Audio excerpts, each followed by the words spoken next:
Hi hello. കുറച്ച് ദിവസങ്ങൾക്ക് ശേഷമാണ് പുതിയൊരു വീഡിയോയുമായിട്ട് ഞാൻ നിങ്ങളുടെ മുമ്പിൽ എത്തിയിരിക്കുന്നത്. ഇത് അപ്പോൾ പല യൂട്യൂബ് ചാനലിലും പലതും ഞാൻ അങ്ങനെ കമ്മലൊക്കെ ഉണ്ടാക്കുന്ന കണ്ടിട്ടുണ്ടെങ്കിലും നമുക്കൊന്ന് പരീക്ഷിച്ച് നോക്കാമെന്ന് പറഞ്ഞൊരു ചെറിയൊരു പരീക്ഷണമാണിത്. ഇത് ഞാൻ ചെറിയൊരു റിങ് ഉണ്ടാക്കാമെന്നാണ് വിചാരിച്ചിരിക്കുന്നത്. വലുതൊന്നും പരീക്ഷിക്കാൻ നമുക്കറിയില്ലല്ലോ, അതുകൊണ്ട് ചെറുതൊന്ന് പരീക്ഷിച്ച് നോക്കാം. അപ്പോൾ ഇതൊരു റിങ്ങാണ്. അപ്പോൾ ചെറുതായിട്ട് ഒരു റെഡ് കളറിലെ ബീഡ്സ് എടുത്തിട്ടുണ്ട്. പിന്നെ കുറച്ച് ഷുഗർ ബീഡ്സ് തന്നെ ഇത് കടയിൽ നിന്നൊക്കെ വാങ്ങിക്കാൻ കിട്ടും നമുക്ക്, അതും കുറച്ച് എടുത്തിട്ടുണ്ട്. അപ്പോൾ നമുക്കൊന്ന് ഉണ്ടാക്കി നോക്കിയാലോ.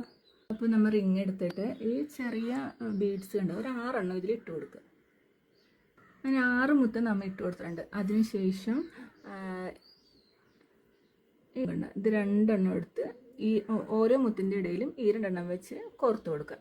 അതിനുശേഷം പിന്നെയും 6 മുത്തിട്ട് ലോക്ക് ചെയ്താൽ നമ്മുടെ അടിപൊളി കമ്മൽ റെഡിയായി.